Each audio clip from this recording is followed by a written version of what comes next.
Right, so first up you notice it's different for split screen, so you can't see my other monitor, but the game launched. Great demo like this, okay, where the menu is only split across the left-hand screen, and on the right-hand screen these things are moved. The avatars thing is moved. It's a bit messed up now because I dragged it onto one screen, and this is all collapsed, and that's all collapsed. And basically it works really well for split screen because you want that menu wrapping across one screen, not stretching across two. Another thing we can do is undo orders. So if we did something like that, we can just undo with Control Z. I don't know if soft stop does the same. No, because it's just removing the last order.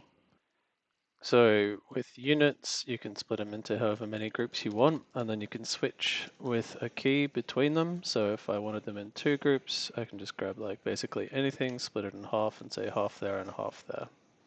And it will do its best to find the ones closest to your cursor when it does that.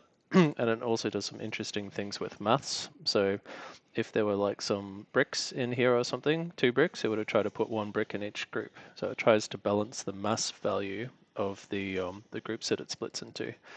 So you can use this in 50 ways. Like one way is I can just quickly. So there, I just quickly iterated with one key, selected all these units, right? So to show you that again, select 3 units, then I just press V click, V click, V click, and now I've given 3 orders. So that's great for scouting with air scouts, but I could also do the same thing. So select everything, put it into 4 groups, and I say V click, V click, V click, and now it is, I've given the order to the groups, not just individuals.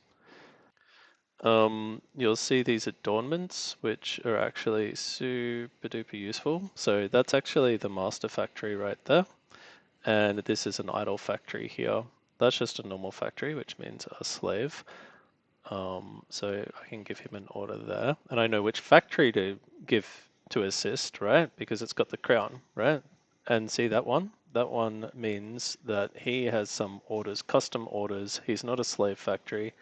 And he's not a master factory, he's just something else. So in this case, he's my NG factory. And I can see that from here, right? I can see what's going on, which is really super careful because, useful, like just for the same reason that strategic icons are useful.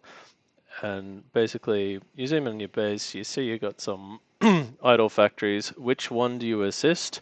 That one. It's really quick. You don't have to work it out. So that is handy.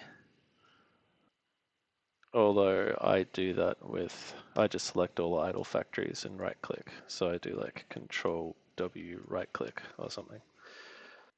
Then there's the economy panel. So this is telling you all sorts of stuff about your eco, but for starters, we'll just select all non-upgrading maxes.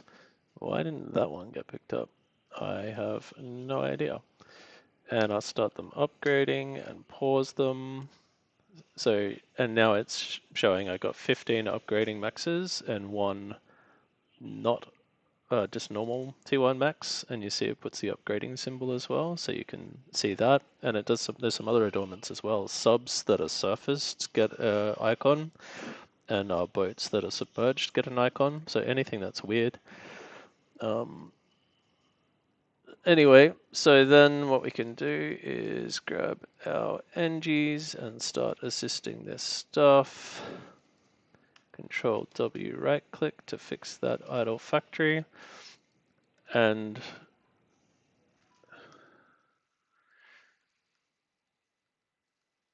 okay, and now that I'm unpausing them, you see this is like T1 maxes. This is upgrading but paused, and this is upgrading and unpaused. And they actually have individual progress bars, so you can see that one of them is actually half finished, right? Which is useful because when you're crashing, and I think, yeah, so you can right click here, or you can shift right click or control right click or something. Yeah, so what I did was I unpaused the one with the highest progress bar, right? So you can really quickly pause all, and then unpause the best one. So this one's about to be finished, which is that one. Cool. And now I can just unpause the next one. Okay. The controls are actually really terrible because they don't match subcon controls. But whatever. So what is it? It's Alt right click. I'm so rusty. Control. All right. Control right click moves one. So there we go. And then of course you've got tech. How many? So I got one tech 2 max. I've got 0 upgrading and paused. I've got 0 upgrading, and I got 0 tech 3. And I don't have the adjacency ring, which would be the thing to add there. But I find this pretty handy when I'm doing my max upgrades because you don't need to look on the map. You can just, select all the ones that need to be upgraded, start upgrading them and pause them, and then just one by one unupgrade them here, or sorry, unpause them here or here. But you can sort of see how far away you are from the next max coming through, which is really important when you're stalling. You want to know that. So let's make a Tech 2 factory.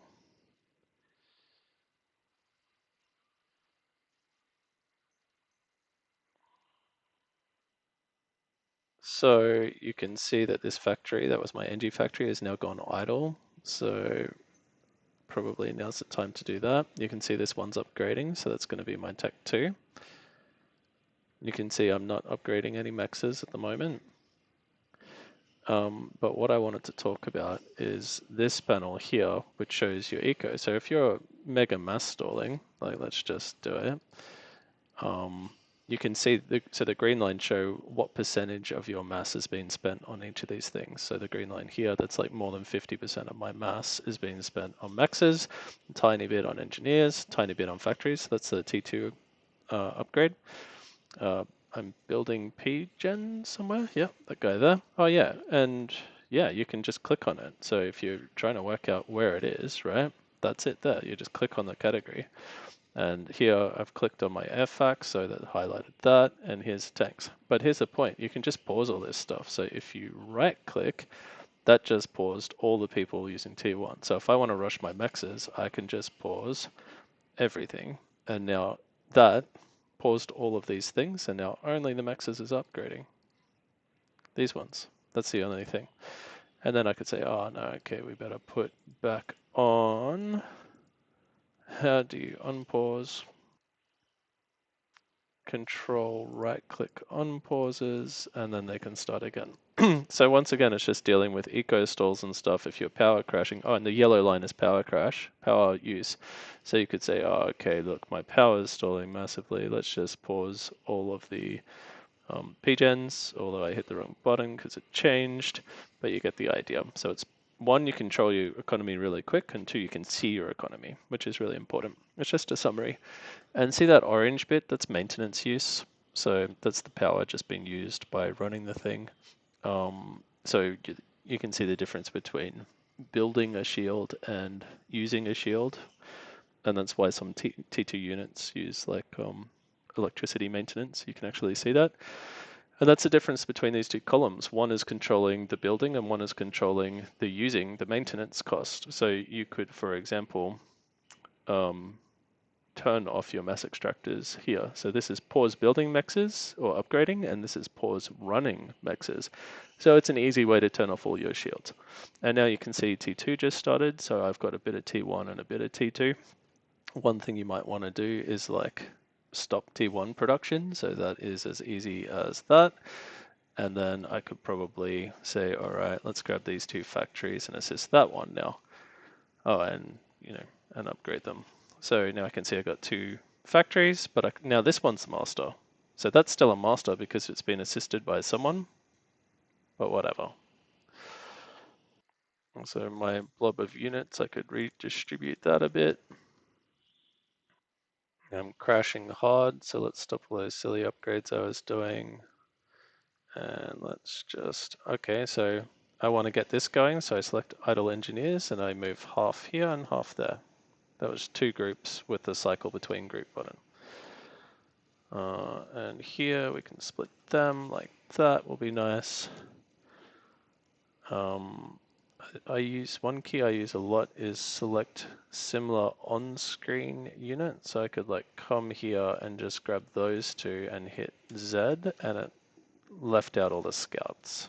So whatever combination you have selected, it just grabs more of them, which I use all the time, to be honest. It's like double clicking on one and double clicking on the other. And now that we've got some T2 units, we could grab this and see how it splits into two groups, right? And what it did is it distributed the two rhinos across the two groups. It didn't put them in the same group, even though they were in a similar place. So it balances the mass and it tries to use the position. Like it wouldn't make a group out of this one and this one and this one. It would use the ones that are close. The unit lock's really good, so I can just assist my ACU with these units, and they will follow him around for the rest of the game unless I hold shift. And you can see they got a little lock icon. There is a button to select all locked units, so you can disable that if you wanted to. Right, double click assisters for similar assisters. Yeah, I forgot that. So if you double click here, it selected just those NGs instead of these NGs as well, because really you kind of just want to reprioritize that group. If you hold shift, it does it the normal way. You know, we have this start and ground fire mode thing. I think that might have gotten integrated, can't remember. There was an alert, so there's a beep noise that happens when an upgrade finishes. It just goes dunk or something, so you can hear it. And with your ACC, these guys are still flowing my ACU, which is great. And when I select, it's not doing anything. It used to be that when you upgraded, it would show the upgrade symbol and a message when that was finished. Like it would pop up with text here saying it's finished, which was great, but that stopped working when Notify was integrated, but that was handy. I think, I can't remember if this is still in, but when your ACU takes damage, it highlights that in red, or the whole screen goes red, or something goes red. I don't know. Then there's all the key bindings, and to be honest, I don't use heaps of stuff. That was soft stop. Yeah, there were a whole bunch of these things that I made but didn't use. So once you've split the selected units into groups, which you do with like Control Alt 2 to split into two groups, or Control Alt 5 to split into five groups, then you use V to cycle between the groups, and then Shift V would uncycle, like select the previous ones. And then, yeah, and if you hold Shift, it would select more than one group, so it would add to selection. So you could select split it into five groups and then say grab two of those groups and send them somewhere. But I don't think this stuff is needed. It's just like just the V, split and then V. That's the only bit I really use, to be honest. So in summary, the main bits that I think are super useful is the splitting by group. I think that's really important, and the cycling quickly between units. The adornments that show you what's going on, like that commander's idle and these two units are locked, and that's a master factory, and this is upgrading, all that stuff. And this eco bar, which helps you with your upgrades, but just helps you see your economy and also helps you quickly make changes to it, like unpausing all your T1 or whatever. This was heavily inspired by that Eco Supreme Economy, which was a great mod. But the problem with that one is it didn't use the strategic icons. It used like these icons, and I didn't know what they were, especially with lots of buildings like, you know, what does a nuke defense look like or something. But the other problem is it was ordered by mass and or something, and the order would flip around really quickly all the time. And so you couldn't even look at it really. So it was bad. This here, the order is static, and things just get added to the bottom, and you just look at the green line to work out which one's the biggest.